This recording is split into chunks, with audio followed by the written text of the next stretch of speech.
Welcome to the Toastmasters experience. My name is Evelyn. Get inspired by today's Toastmasters insights. Enjoy the show. And welcome to another episode of the Toastmasters experience. I'm excited and delighted to have with me the District 70 Director-elect, Maria Pedavoli. Welcome to the show. Thank you, Evelyn. Thank you. And you said it so beautifully. Oh, thank you. Thank you. That's a bit of a mouthful, but welcome so much to the show. Now, we're going to just start a little bit at the beginning first. How long have you been a Toastmasters member, and what clubs are you currently in? I've been a member since 2009, October 2009.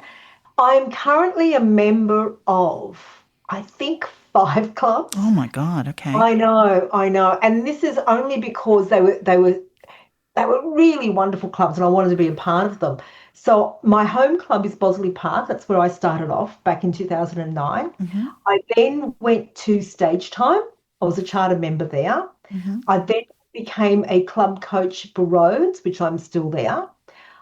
During COVID, I joined a club in Canada, in Winnipeg, because at that time I was pursuing the accredited speaker program. Okay. And there were only 2 clubs that I found dedicated just to the accredited speaker, and the one in Canada suited my time slot. I think that I'm a member of another club that we're trying to get up off the ground. So I'm just going to leave it at 5 clubs. Okay. No, the last one, we're about to charter, where hopefully we will charter. It is the Global Conference Hoppers. And we're looking at it, especially considering that we've just come back from China and we had a fabulous conference over there, looking at how can districts around the world connect with each other and look at what they do for conferences, because they're all different. And you get so many fabulous ideas from what other districts do. It doesn't always have to be the same routine. So 5 clubs or thereabouts. Now, have you always been in sort of leadership positions? No, God, no. I think I was the area director. No, I know I was the area director. I had to have been many, many years ago. And that was because I was doing the contests, I was doing the circuit, and someone said, you know what, just take a break. Take a break, have a look around, do a bit of judging, see what's out there, and then come back. Because it just made sense. So I did take a break, and that would have been back in 2000 something. I can't even remember. I was an area governor, and I really enjoyed that. Peter Crosby was the Phillip Division Director, and we had a fabulous year. We had great area directors. We just had a really good group. So did that make you want more then?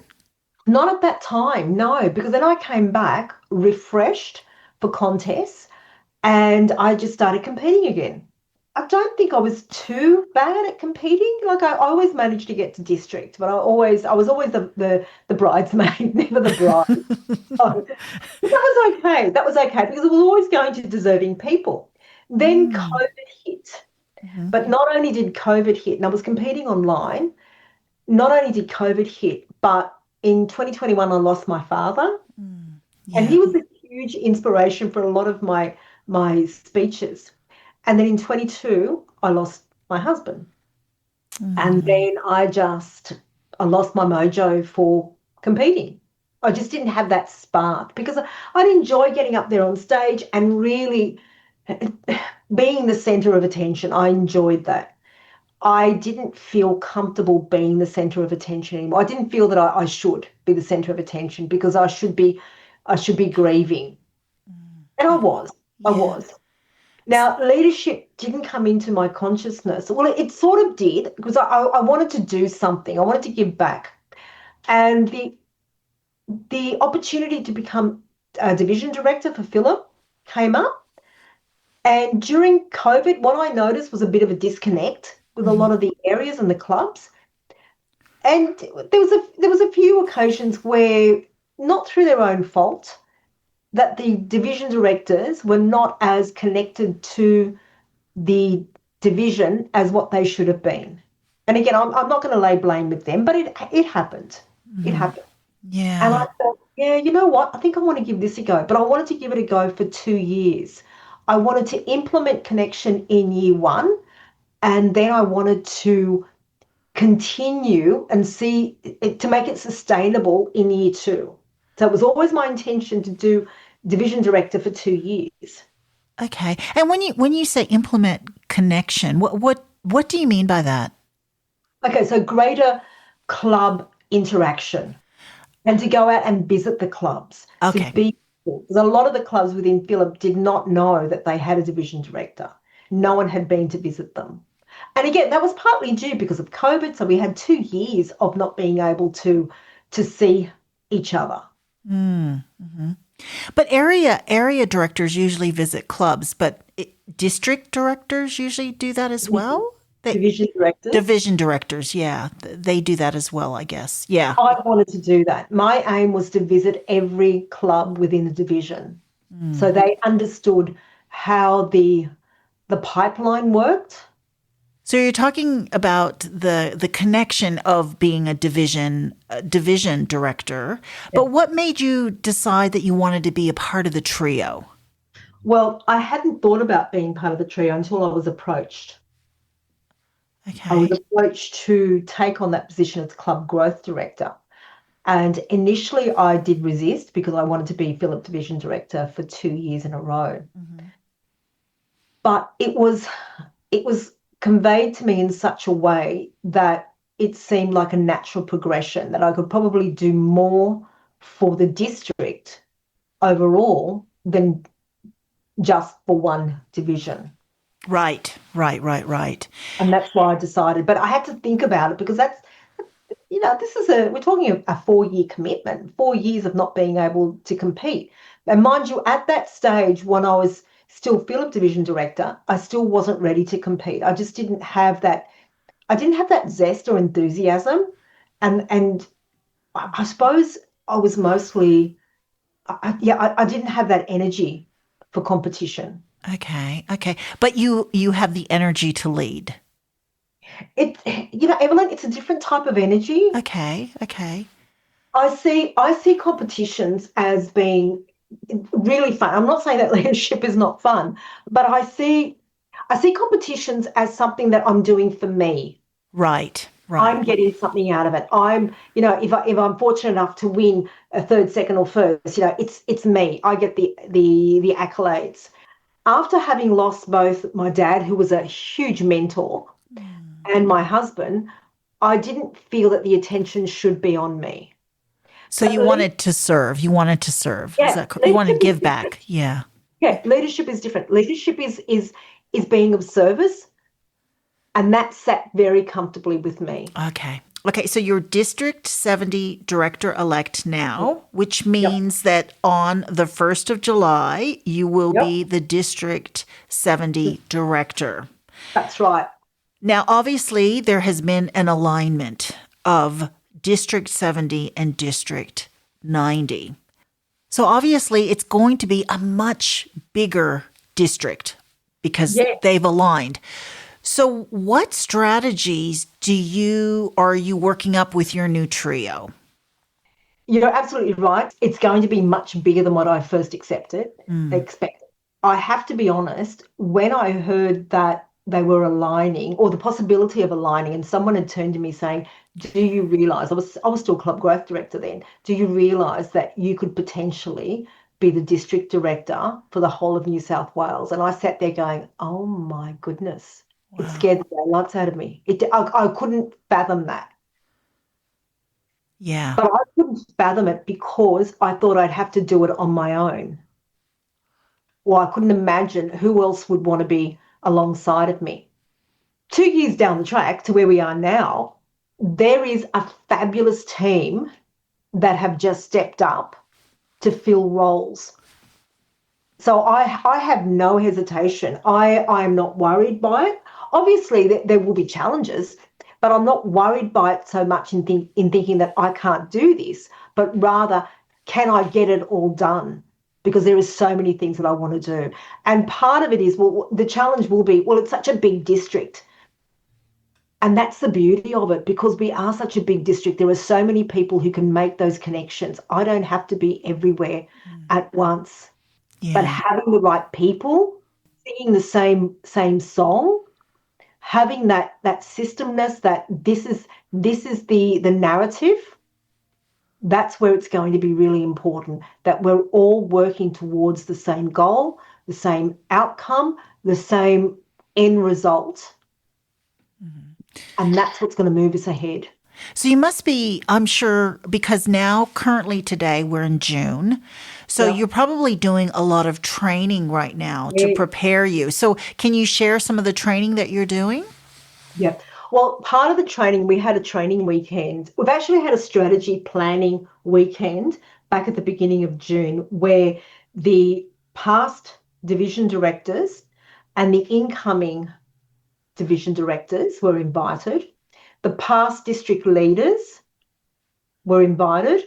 The current trio of 90 and of 70 were there as well, and a few other notable people who are quite present in the alignment and have been present in the alignment were there as well, to put together a strategy moving forward. The unfortunate thing that we face at the moment, Evelyn, is we seem to be losing our clubs and we seem to be losing our numbers. So that weekend was really looking at, well, why is this happening and how can we turn it round? Do you think that is though a challenge around the world that Toastmasters clubs are Yes, facing? Yeah.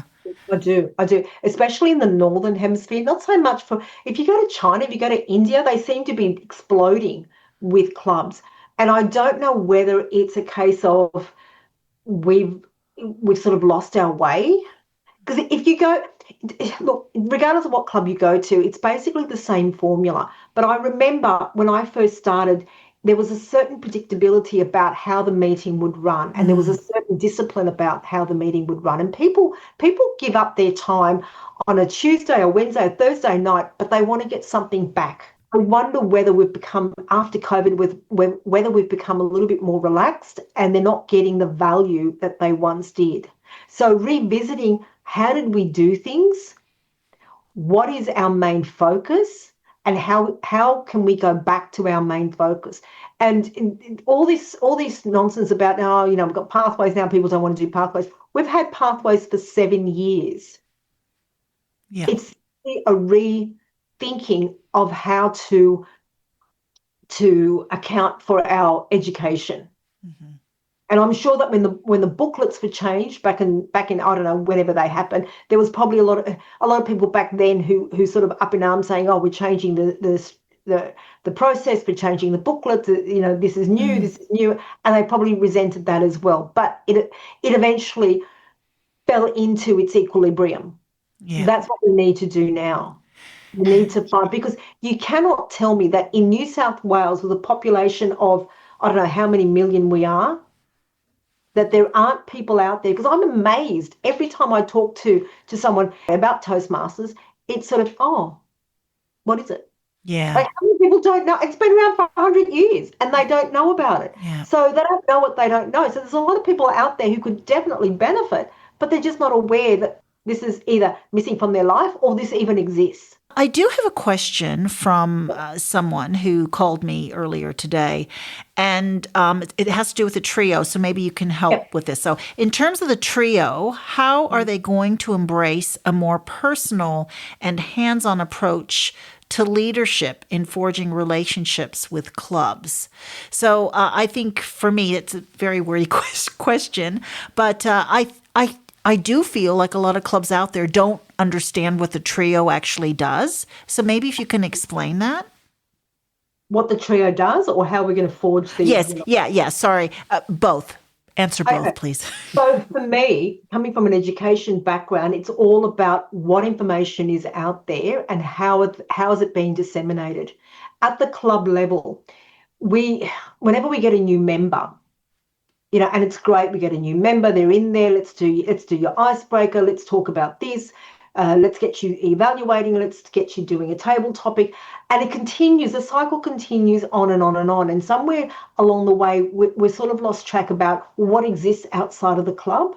Having our division directors, again, singing the same song, having our division directors at their division council meetings with their area directors talking about how do we educate our members about where to find information. So looking at the website, making it part of the Toastmasters meeting about acknowledging who are the higher ups, who are the people in charge, what are some of the decisions that are being made, how can you be a voice in some of those decisions, how can you be a presence in some of those events. Here at the conference, I was amazed to hear someone say to me, I didn't realise I could attend the conference. I thought that was only for competitors. So there seems to be this disconnect between the club and what's happening outside within the district. Okay, I want that bridged. I want that bridge. And if that means having our training with our division and our area directors and being so prescriptive and saying, right, this is the information that we need to get across to our clubs. You are part of an area. The area is part of a division. The division is part of a district. This is the pipeline of leadership. This is what we do. This is how you can then join in and be a part of it. Because I think that would go a long way in opening up consciousness of people, knowing that even though you may belong to, and Evelyn, you belong to, Blue Mountains Club, but you know that you belong to another club. And you know there are different areas and divisions. But for that person who belongs just to one club, it's not an insular entity. It's something that's much bigger. So looking at events where we've got interclub events where they might do debates or they might have other competitions, having a look at more communication from some of our leaders, from the area directors, from the division directors. And maybe doing, cross visits if that's possible. We all seem to, we've embraced technology and we're online. Though I don't understand why perhaps you couldn't have, if Blue Mountains were never online, they're completely face to face. Why not have an evening where, the division director is zooming in just to have a chat, to send a message, to at least, make that connection if physically they're unable to get there. Yeah, so have like a bit of a hybrid meeting or something, or have... It's just an idea. Ideally, I'd love to go and visit as many clubs as possible. It's physically, it's probably not a good idea. It shouldn't just rest on my shoulders. I've got other members within my team that would do this and spread the word. This is part of the bigger organisation. Maybe then we'd have more input from our ordinary members wanting to step up into leadership, because they're doing leadership now in their day job. I did receive another question from a member who would like me to ask you, is that they don't really understand what the trio is and what they actually do. So can you just explain that? Sure, absolutely. If we look at what the district mission is, that we build new clubs and we support all clubs in achieving excellence. Okay, so that's our overall mission as a district. But how do we do that? So if we look at the first level of the trio, and the trio, it comprises of three people. So the first level, I suppose, entry level in, you're looking at the club growth director. So the club growth director's responsibility is to build new clubs. That's the mission. Okay, if we maintain the same number of clubs, we're not going to grow. So part of his responsibility, or part of their responsibility, is to source out new clubs, because I suppose like in business life cycle, some clubs they'll be born, they'll peak, and then they'll eventually die off because maybe the members have left, maybe the members have moved away, maybe the members no longer need that service. So if we're not continually building new clubs, the district will eventually die away as well. So we need to build new clubs. And that's part of the club growth director's role, to build new clubs and to support all the clubs that we have. So it's building new clubs, looking at club retention, looking at building membership. So looking at building healthy, sustainable clubs. So that's the role of the club growth director, to grow clubs. The next level that we've got is a program quality director, because it's not enough that we've got these clubs. What are we going to do? What's their education? So the education pathway falls under the umbrella of the program quality director. So they look after club officer training, training in pathways, training in judging, any educational aspect for the members to develop and hone their skills is looked after by the program quality director. And to give you an example, as a program quality director this year, I ran a number. Well, I actually had a lead trainer, someone who looked after all of this. Because remember, you may be in these roles, but you build teams. So I had a lead trainer. I had John Jennings, who organised the training. But what they also organised, besides, because training, we do club officer training twice a year. But what we also realised is that's not enough. So he had to organise WhatsApp groups. So we've got this continual pipeline of connection between members in the executive roles in their club. So the president was connected to other presidents if they wanted to ask questions or get support. The sergeant at arms was in another group just for sergeant at arms. And that was an ongoing year-long thing. What we also had were, and they were known as shots, short hits of training. So on a Sunday afternoon, we would have half hour of just questions. Okay, what do you want to know about? So one Sunday could have been, and it was devoted to, I want to use Canva. I've never used it beforehand. So I had someone who was experienced in Canva come in and do a little demonstration just for half an hour, short hit of training. Another time it was, how do you evaluate table topics? How do you effectively evaluate table topics so you don't scare people off? So, and that was sourced from the members. What do you want to investigate further? Again, so as a program quality director, it was all about how can we elevate your education so that you're getting the most out of your Toastmaster experience. This is actually, though, for the club officers. Is that correct? Because this sounds like things that members would benefit from. Well, in the short hits of training, absolutely, that was anybody. It wasn't just club officers. But there were also other things that were happening. We had judging workshops that was open to any member who wanted to experience and perhaps want to be a judge. What's it like in judging? We surveyed our members. What is that you want to know? And gain more knowledge in. So can I just ask, how are these actually advertised? I mean, do you advertise them to the club officers, and the club officers, they're responsible to send it out to the members? No, once a month, we have a district newsletter that's sent out to all of our members. Okay, yep. Okay, so that contains information about how the clubs are going and what's happening. We also have a district website, and on that website, on our calendar, are all the events that are listed. So if there's any upcoming contest, if there's any event, if there's any other opportunity that Toastmasters are able to, our District 70 but it's not even District 70. Some of our online stuff was attended to by other members from different districts. So we opened it up for everybody. We also have a Facebook page, and on that Facebook page, a lot of stuff gets advertised. A lot of clubs also celebrate achievements. So there's a lot of opportunity. It's simply a matter of tapping into one of them.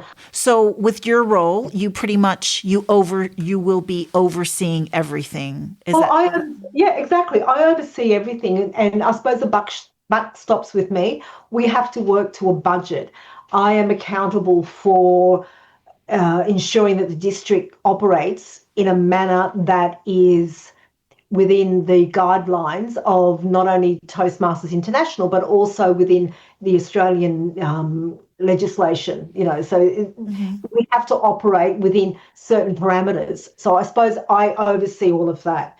I oversee the way the district promotes itself. So part of my team is besides the finance manager who, approves stuff, tells me how much money we've got to spend. And in fact, last weekend in one of our planning sessions, we looked at the budget. How are we going to spend our money for the benefit of the members?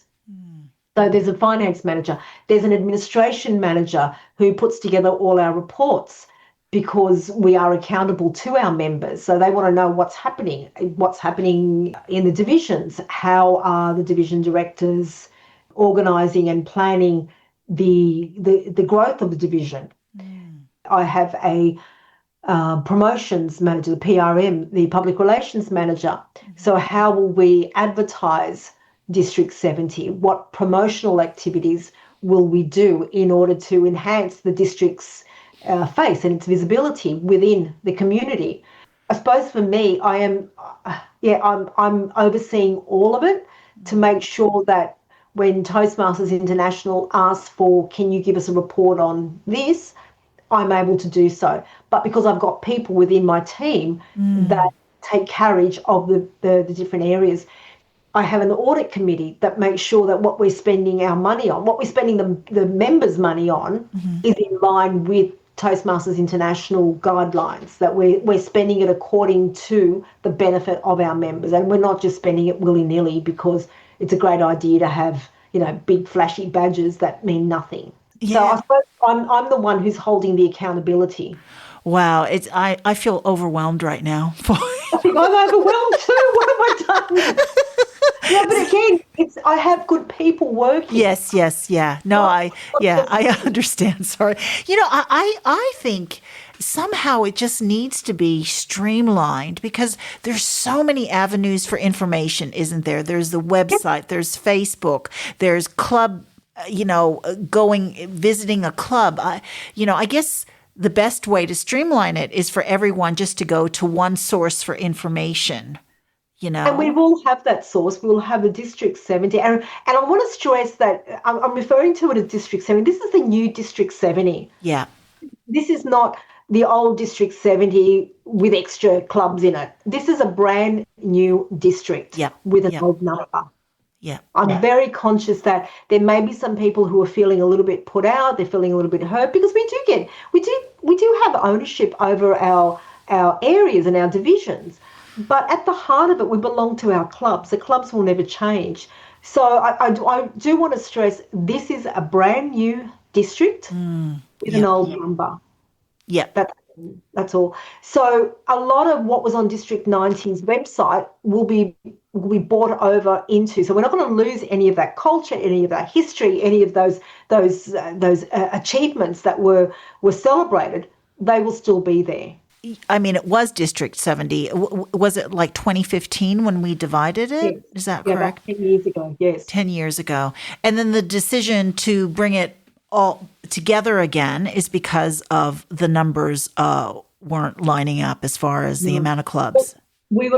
So Toastmasters International, and this is not just an Australian thing, this is happening, as I said before, Northern Hemisphere, seems that we're losing the amount of clubs. Now, for a district to be viable, it really needs to have about 140, at a minimum, about 140 clubs. Well, if you look at what District 70 has and what District 90 have, we're hovering around the 120 mark. So, and not all those clubs are really that healthy. So how do you sustain a club? How do you source leaders from a diminishing pool? Right. So bringing together the two districts with a view to grow that district so that eventually we might once again separate. Right. So how many clubs do we have now with both of them together? Now is just the new District 70. Oh, I'm going to say roughly 240. Okay, 204. Yeah, okay. Which makes it one of the biggest districts in the world, not geographically, because if you look at District 73, that goes across Tasmania, Victoria and South Australia. District 69 is Queensland over to the Northern Territory. So there are other districts within Australia that cover a bigger geography. but we are one of the biggest districts. We will be one of the biggest districts in the world, club-wise. Right, right, right. Wow, Maria. Look, it's a challenge, but Yeah, it's an exciting challenge. I'm really yeah, looking forward to it. yeah, I'm looking forward to, look, I'm hoping, Evelyn, that my legacy will be that we have united the two districts. We have grown. What we have put in place are the foundations for the district to grow from strength to strength. yeah, This is not my year. This is our year, really. This is our year for all of us in the newly aligned and unified. I want to use that term as well. We're aligned, unified. We have come together again. I suppose we're District New South Wales yeah. and growing. We need to grow our district because we need to bring in some new people, Evelyn. Yeah, We need to have new people because with that new people, we have our new perspective. We can find our new leaders, and I know that they're out there. I yeah. know that they're out there. So, and someone said it beautifully the other day, and I'm going to steal it. I wish I could steal it and say that it was mine, but it's not. When someone asked me, how do you enjoy doing this volunteer stuff? And I've been saying, yeah, I don't mind. It's volunteer. We're volunteer, but they shed a different light on it. You're not volunteering, you are developing other skills. It's like if you do a course and you pay for that and you pay a lot more money, you are researching, you are educating, you are developing, you are lifting your profile. And that's what I'm doing at the moment. I'm developing my leadership skills, even though I do have leadership skills outside in my work, but this is developing my leadership skills on a different level Yeah, altogether. yeah, So for me, I suppose I'm gonna lose that narrative about saying it's a volunteer organisation. No, it's not necessarily a volunteer organisation. Yeah, we do it. We don't get paid, but whenever you take on any other type of learning, you don't get paid. But what you gain from it, you use it everywhere. And this is how we need to look at it. When you step into being an area director or division director, or you step into being a club president or VPR, you are developing your education for not only for what you do in Toastmasters, but what you do outside. and so many of us bring outside skills to Yeah. Toastmasters that it just develops exponentially. And I wish that more would take up the challenge and do something. Just step outside they stepped outside their comfort zone going into a club. Now and that worked out well for them. Now just step outside your comfort zone and do something different. Learn something different. Elevate your capability Yeah. to a different level. And I know people say that they don't want to be in a leadership role, because you actually said this a bit earlier, because you wanted to compete. But you're actually speaking a lot, Maria. I saw you at the Oh, conference. Oh, yeah, exactly. yeah, Yeah. You speak a lot more as a leader. yeah, And Toastmasters is not about contests. It's not about contests. That's a byproduct. It's really about developing the individual, yeah, about finding your voice, whatever that may be. yeah. The contest, don't get me wrong, I've got lots of trophies here. They are nice to get, but they're a moment in time. Like if you ask me when did I win, and I have won the district. I've won a district level for table topics in District 64. Ask me when I won it. I don't know. I can't remember. The winning of a competition it's that moment, but the developing of you as an individual, as a professional, as a leader, that continues on and on. Yeah. And I'm also assuming the speaking that you do now as a leader, your skills have progressed even more than Yeah. competing in competitions. Absolutely. Yeah. It's the confidence and the self-belief, the self-efficacy that you develop in that you have the capability when you don't realize that you have in the beginning. Hmm. Hmm. It's incremental, the development. we spend more time celebrating the competitions than we do celebrating leadership. And I think if people are serious about wanting to do something for themselves and take up a position in leadership, that will open the door for you. That will give you renewed confidence to, you know what, I'm going to get out of this crappy job. I'm going to find myself a new job. Yes, I'm going to have the confidence to speak up next time somebody says you're not good enough or you don't have the skills. I'm going to do this for myself because my family, my children, they need to see me as the one that is not afraid to make the decisions, because it's based on, the decisions that I make are based on sound advice or research or whatever it may be, but it gives you the confidence. The confidence. And I think that's probably what I want to get across to people when they say, oh no, I couldn't do this. Yeah, you could. Right. Absolutely.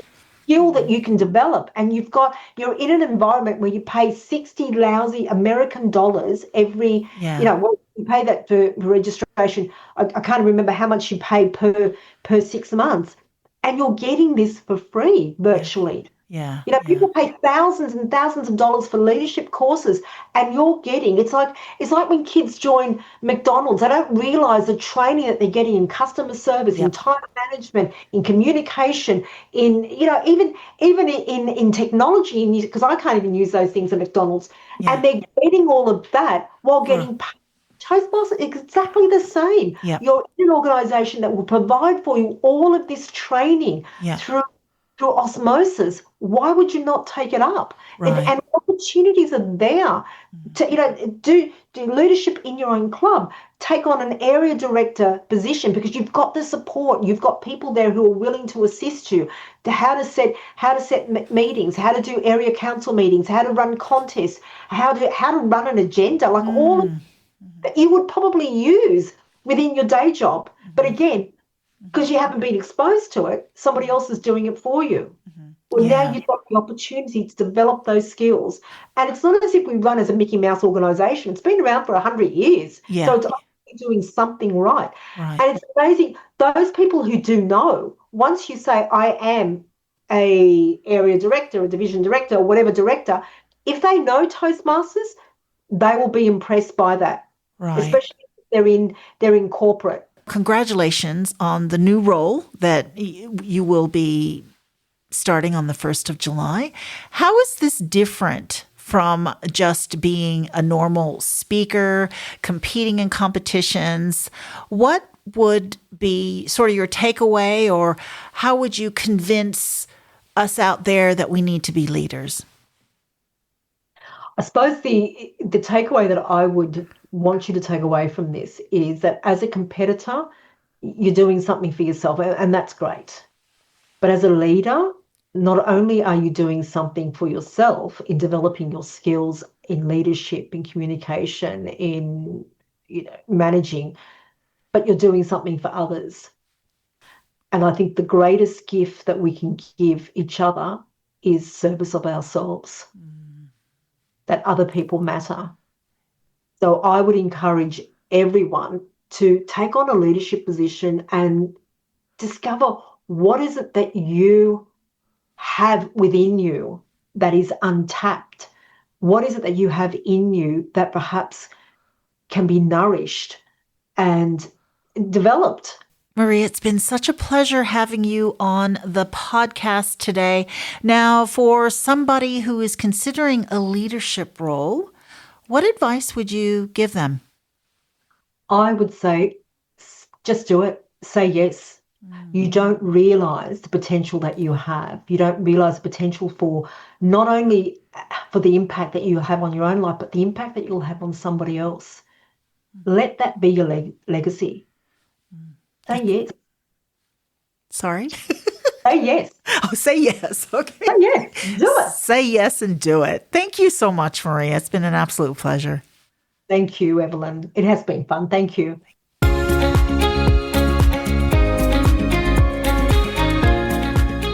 Thank you so much for your company. Please tune in next time to the Toastmasters Experience.